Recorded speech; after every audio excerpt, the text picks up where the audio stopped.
Артроз дегеніміз не? Артрозды артриттен қалай ажыратуға болады? Артрозға қарсы қандай халықтық әдістер тиімдірек? Арнаны ауыстырмаңыздар. Бейнені соңына дейін қарайтын болсаңыздар, біз сіздермен йодтың аспиринмен емдік қоспасының рецептісімен бөлісетін боламыз. Егер бейне сіздерге пайдалы болса, оны шынымен мұқтаж адамдармен бөлісе кетіңіздер. Алдын ала рахмет. Бүгінгі таңда буын аурулары үлкен қарқынмен дамып келеді, және ол ешбір адамды айналып өтпейді. Ауру қарт адамдарға да, жастарға да әсер етеді. Ал кейбіреулерінде буын проблемалары тіпті бала кезінен басталады. Артроз дегеніміз не? Артроз бұл буын беттерінің табиғи тозуымен байланысты дегенеративті қабынусыз байламдардың ауруларының түрі болып табылады. Шеміршектің бұзылуы артық жүктемеден, гормоналды бұзылулардан, жасқа байланысты өзгерістерден, осьтік жүктеменің бұзылуынан туындауы мүмкін. Мысалы, омыртқаның қисаюы немесе дұрыс біріктірілмеген сынықтар. Артроз бен артриттің айырмашылығы неде? Артрит және артроз буын функциясының бұзылуымен байланысты аурулар болып табылады. Алайда олардың ұқсастықтары тек осымен ғана аяқталады. Және бұл патологияларды бірдей ауру деп санау қате болар еді. Қысқаша айтқанда, артрозда шеміршек бұзылады, ал артрит кезінде буын жалпы қабынады. Негізінен артрит буынның ішкі бөлігінде синовиалды мембранаға әсер етеді. Ол қабынып бүкіл буынға және оның компоненттеріне әсер етеді. Қабыну процесін келесі жағдайлар қоздыруы мүмкін. Олар аутоиммунды аурулар, гормоналды бұзылулар, метаболикалық процестердің бұзылуы, инфекциялар, сондай-ақ паразиттер, бактериялар мен вирустар шығаратын токсиндер. Осылайша артрит буын ішіндегі микроорганизмдердің тікелей көбеюімен де дами алады. Немесе қабыну токсиндердің әсерінен пайда болып реактивті болуы мүмкін. Ал ондай жағдайларда микроорганизмдердің өздері басқа жерлерде де орналасуы мүмкін. Буын ішіндегі қабынудың тағы бір себебі аутоагрессия болуы мүмкін. Бұл жағдайда иммундық жүйе өз тіндеріне қарсы антиденелерді синтездей бастайды. Осылайша буындағы дәнекер тінге қарсы әрекет етеді. Мысалы, ревматоидты артрит кезінде. Қорытындылай келе, артрит тек буындарға ғана емес, сонымен қатар сіңірлерге, бұлшықеттерге, шеміршектерге және де жүрек, бауыр, бүйректің ішкі мүшелеріне де әсер етеді. Мұндай бұзылулар артриттің барлық түрлеріне тән.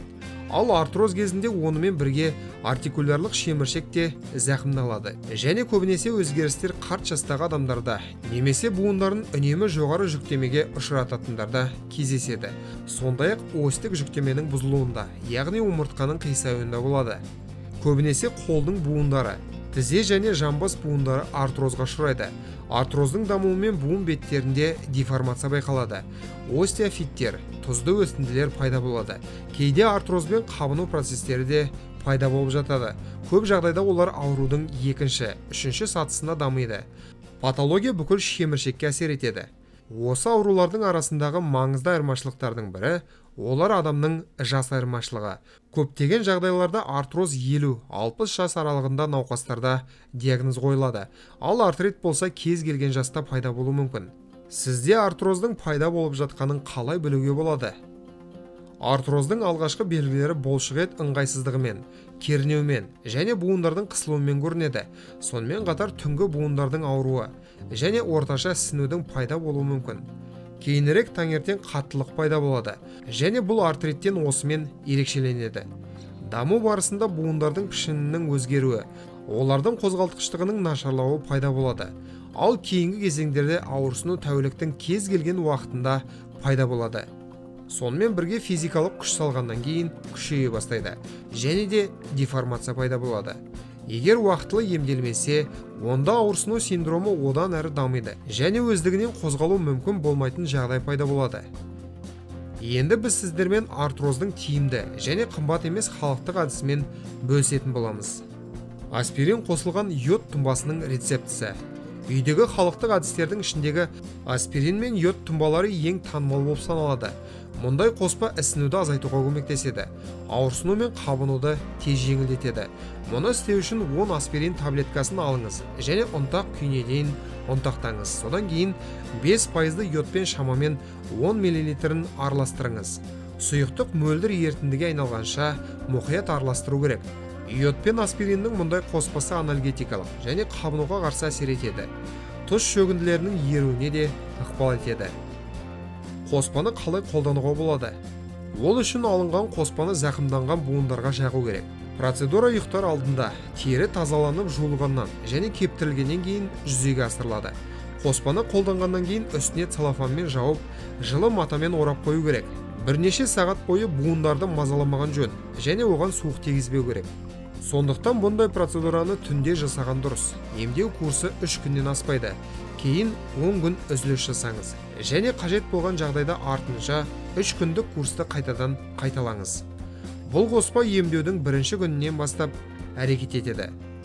Мұндай қоспаның қарсы көрсетілімдері бар ма? Біріншіден, йодқа немесе аспиринге аллергия болған кезде әрине қолдануға болмайды. Екіншіден, егер теріде жаралар, микро жарақаттар және эрозиялар болса, қолдануға болмайды.